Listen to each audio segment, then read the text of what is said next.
début du mois de juin, je ne savais ce que je voulais faire de cet été qui se déployait devant moi et qui allait arriver d'un jour à l'autre. Ressenti plus que jour précis, il était prêt à venir, je le sentais.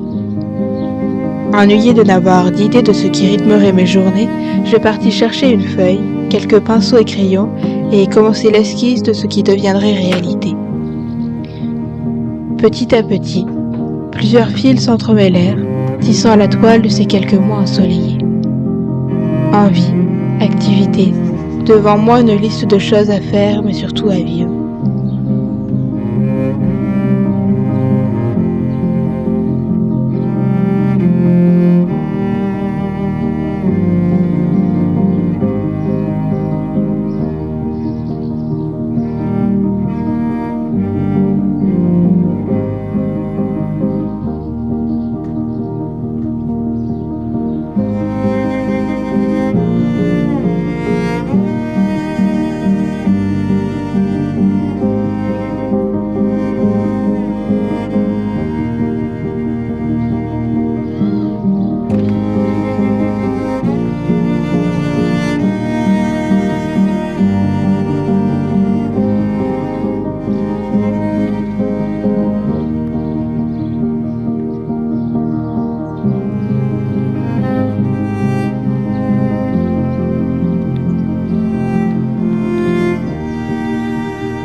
C'est ainsi que commença l'été. L'été, un mot qui respire plus que les autres saisons la liberté. Parce que le soleil, quand il ne fait pas trop chaud, nous invite à sortir et explorer davantage le monde qui nous entoure. De tous mes souvenirs confondus, il y en a plusieurs qui se sont passés à ce moment-là de l'année. Je pense aux semaines de randonnée qui ont bercé mon enfance dans les Pyrénées ou dans les Alpes. Aux versants qu'il fallait monter et descendre pour arriver le soir dans un refuge où il ne restait plus qu'à se lever, manger et profiter de la vue et des étoiles la nuit.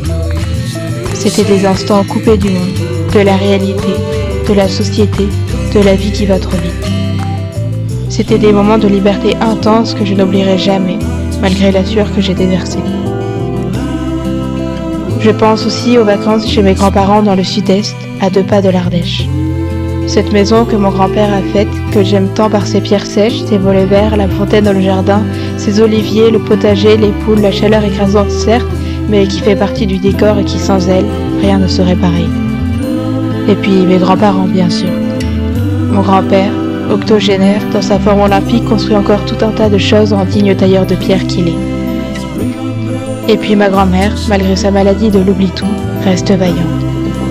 J'ai passé tant d'agréables moments dans la cuisine à discuter, manger ou dessiner pendant qu'elle faisait ses mots croisés.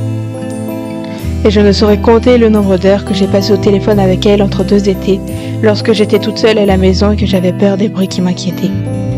Chez mes grands-parents, c'est l'odeur des plantes, des tomates, du bois et de la pierre. C'est des souvenirs à n'en plus finir. Des mauvais parfois, des bons le plus souvent.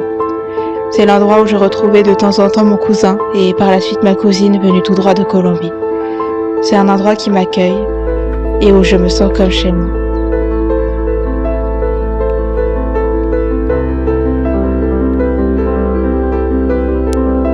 Mes frères sont maintenant grands et ne vivent plus à la maison, alors je sais que ces instants que j'ai vécus petite, je ne les revivrai jamais de la même manière.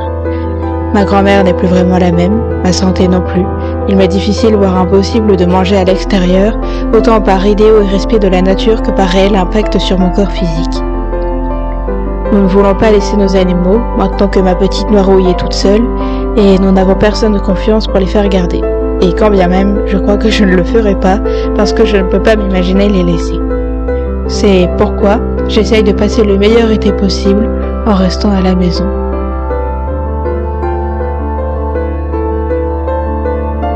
À force de grandir, j'attendais l'été avec impatience, même si une certaine pression est venue s'installer. La pression de devoir faire plein de choses avant qu'il ne fasse plus beau. Dans ma tête, c'est un peu vite, il y a du soleil, allons faire ça ou ça. Les jours de pluie sont parfois les bienvenus pour me permettre ce repos que je n'arrive pas à m'octroyer malgré mon corps fatigué. Alors, voici la première étape de cet été, une randonnée magnifique. Il y avait un endroit dans la forêt en hauteur, avec vue sur les montagnes. Je me suis sentie tellement bien que j'aurais pu y rester tout le reste de la journée. Mais il fallait redescendre, et c'est chaque fois nourri de tout ce que j'ai vu que je retourne à la maison.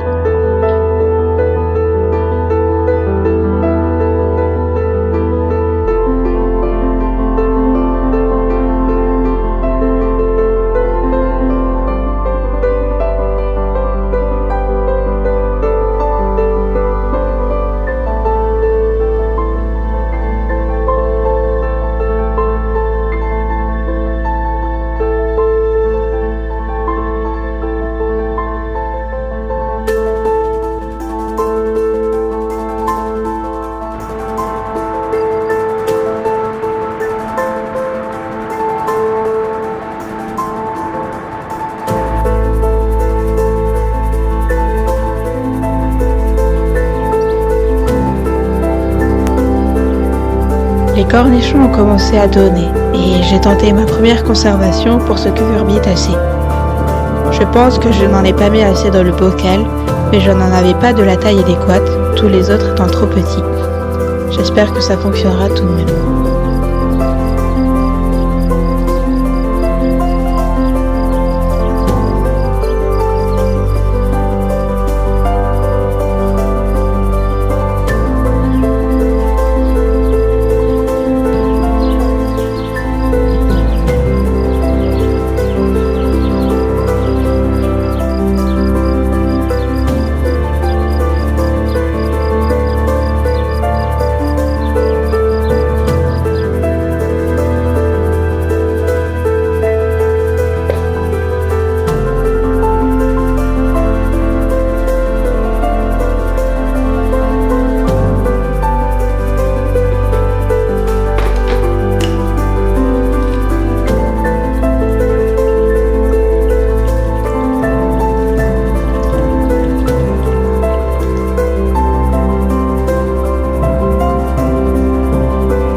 J'ai voulu filmer quelques images de la jupe, mais je n'ai pas pu la terminer car ma machine a décidé de ne plus s'allumer alors qu'il me restait que l'ourlet du bas.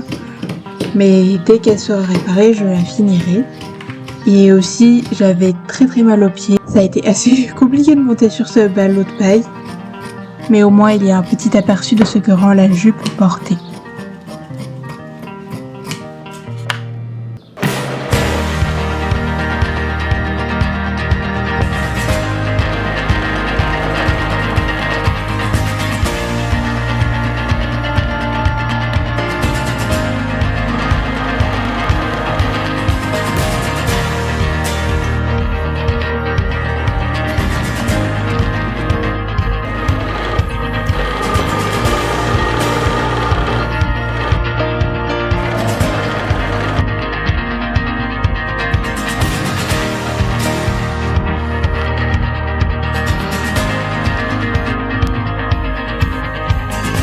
Parfois, l'été nous fait entrer dans ce tourbillon de choses à faire, à voir, à penser, d'endroits à visiter, de choses à réparer.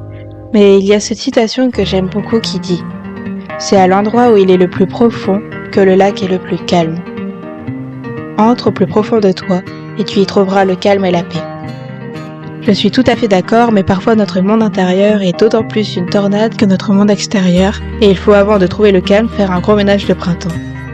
Il faut surfer sur les vagues d'un océan sans cesse agité pour rejoindre le lac et sa sérénité.